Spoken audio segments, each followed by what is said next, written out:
turakomeje n'icyigisho cyacu kivuga ku gusenga. Ni inkuru Sofiya nk'uko bisanzwe. Muri iki gice cya nyuma cy'inyigisho yacu turareba igice cya nyuma gisabirwa, ni igice cy'umubiri. Iby'umubiri, burya iby'umubiri nibyo biheruka. Mu gihe twe dusenga kenshi dusaba iby'umubiri ari byo bitwibabarije, Yesu we mu gusenga nibyo yagize ibya nyuma. Ni umutsima w'umubiri rero, ni iby'umubiri, ni ya myenda, ni ya mafaranga, ni bya biryo. Yesu yaravuze ngo birahari, ahubwo biri ahantu hafunze, hakinze.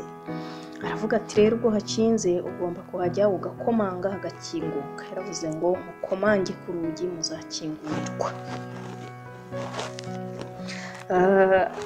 Aha hantu hakinze hasabwa umukristo kuhajya gukomanga ku rugi kugeza rukingutse. Bisobanura gusenga ufite kwizera kutajegajega, ufite ibyiringiro byuzuye.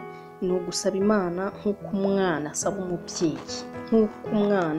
umubyeyi, udasaba umeze nk'umushyitsi, udasaba umeze nk'umunyamahanga, ahubwo usaba nk'uko umwana asaba mu rugo iwabo. Niko gukomanga nk'ukomanga iwanyu. Imana idufashe kandi umwami wacu atugirire neza cyane. Burya akazi ushaka karahari, ahubwo kari harafunze. Amafaranga usaba arahari, ahubwo aho hari harafunze. Burya ukomanze hakinguka. Yesu yaravuze mu isengesho rya Data wa twese uri mu ijuru, abwira abigishwa bati nimuzajya mujya gusaba Data ibyo kurya, ibiryo, ku biryo ho nimuzajya muhagera mujye mutegeka, mumubwire muti uduhe ibyo kurya byacu by'uyu munsi, ubiduhe, mubisabe nk'ababifitiye uburenganzira, uduhe. Imana idufashe kandi umwami wacu atugirire neza cyane.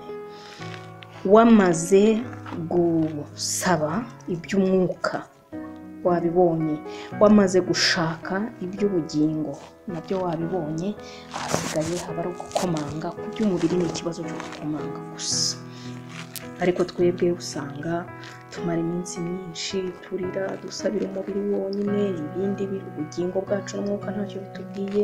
Ariko ukwiye gusaba ugahabwa, ugashaka ukabona, hanyuma ugakomanga ugakingurirwa. Kuko umuntu wese usabye ahabwa, ushatse abona, ndetse n'ukomanze agakingurirwa. Imana idufashe.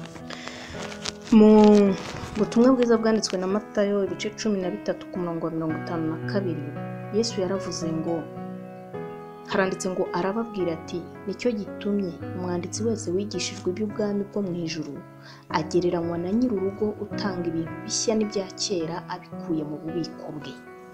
Ngo umwanditsi wese wigishijwe iby'ubwami bwo mu ijuru, ni ukuvuga ngo umukristo wese wigishijwe iby'ubwami bw'Imana uko bimera, uko bigenda, akabimenya, akamenya iby'umwuka, akamenya ko akwiye kugira ubwami bw'Imana mu gice cye cy'umwuka, akamenya ko akwiye kubugira mu bugingo, akamenya no mu mubiri.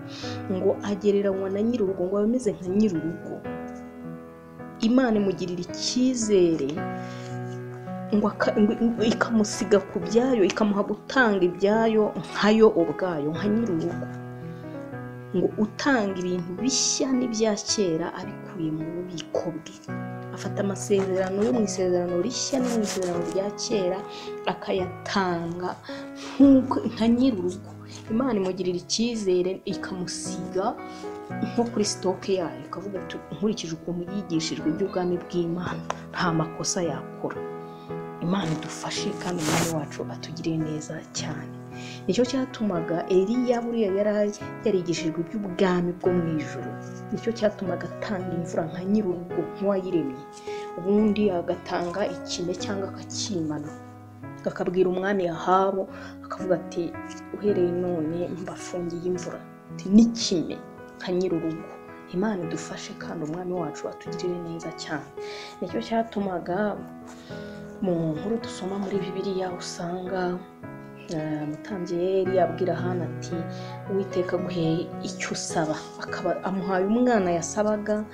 Elisa agasabira umugore umushunemukazi umwana w'umuhungu nka nyir'urugo kandi rwose akamumusabira ukagira ngo ukabona yuko Imana imukoreyemo nkayo ubwayo.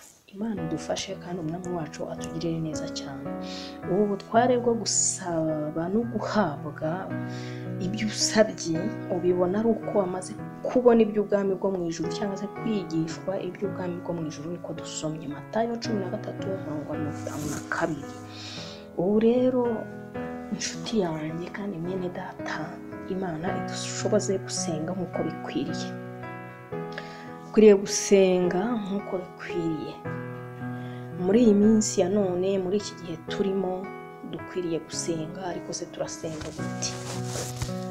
Mu gitabo cy'umuhanuzi Yesaya nibwo Imana yabwiye Abisirayeli iravuga ati rega kwiyiriza ubusa mukicara ahantu hamwe mukavuga amagambo menshi mukirirwa mucuritse mu mutwe nk'umuberanya, ntabwo ariko gusenga nishimira. Ikomeza babwira n'ibindi byinshi, ariko n'ibingibi yavugaga. Ukwiriye gusenga mu buryo bwuzuye, kuko uhora usaba iby'umubiri gusa.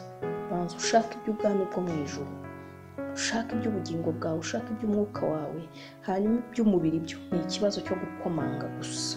Imana idufashe kandi umwami wacu atugiriye neza cyane.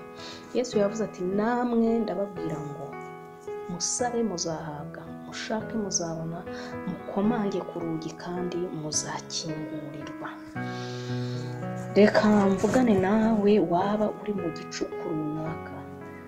Ibicuku ni byinshi kandi birashoboka yuko umuntu akiri muri ubu buzima bw'iyi si igicuku kiraza byanze bikunze. Ariko ikibazo si icyo gicuku, ahubwo kigusanze he, kigusanganye iki? Mbese niba ntacyo ufite wagize ngo na Yesu yarashiriwe ntacyo afite nawe? Oya, amakosa uzakora ni ukwicara mu gicuku, ukicara imbere ya wa mushyitsi twabonye, ukabona nta kindi ukwiriye gukora, ukananirwa kujya gutabaza Yesu ari we nshuti yawe ituye hafi ngo uyibwire ikozimanire imitsima 3. Kuko iyo nshuti ntabwo ari iyo kwihereranwa mwene data, ntabwo ari iyo kubana nayo akaramata, kuko izagukoza isoni, izaguha rubanda. Reka nkubwize ukuri, ntabwo ukwiriye kwicara uzi ko watewe, uzi ko ingeso zawe za kera zakugarukanye, kuko nibo banzi bakomeye b'ubugingo bwawe ufite, ngo bicarane ntugire ikindi ukora. Ukwiriye gusenga, ukwiriye gutabaza, ukwiriye gusaba imitsima 3, ukwiriye gusaba, ukwiriye gushaka, ndetse ukwiriye no gukomanga, kuko umuntu wese usabye ahabwa, ushatse abona, ndetse no gukomanga agakingurirwa. Imana idufashe kandi umwami wacu atugirire neza cyane. Buriya ikintu kiba muri wowe gituma wumva waranze umuntu cyangwa abantu, ntabwo ari igituruka ku Mana, ni umushyitsi mubi wakugendereye. Urwo rwango rwakujeho aho rwaturutse hose, ni umushyitsi mubi wakugendereye. Ukwiriye kumukira, ukwiriye kumutsindisha ijambo ry'Imana ari wo mutsima, akagenda akakuvira aho ngaho. Ikintu kiba muri wowe gituma kikubwira yuko umugore wo mu busore bwawe, umugabo wo mu bukumi bwawe, ukumva hariho undi umuruta, ukumva hariho undi ushaka, icyo ngicyo ni umushyitsi mubi wakugendereye. Ukwiriye kumwirukana, ukwiriye gushaka umutsima, ukwiriye kuzimanirwa umutsima w'ubugingo kugira ngo utsinde iyo ntambara y'umwuka. Imana igufashe kandi umwami wacu akugirire neza cyane. Reka nkubwire nti umwami wacu ni mwiza, Imana yacu iri hejuru y'ibintu byose. Imana yacu ifite imbaraga, ntabwo Imana yacu ijya mu ntege nke, ntabwo Imana yacu ijya muri krize nk'abantu, ntabwo ibyo bijya biyibaho.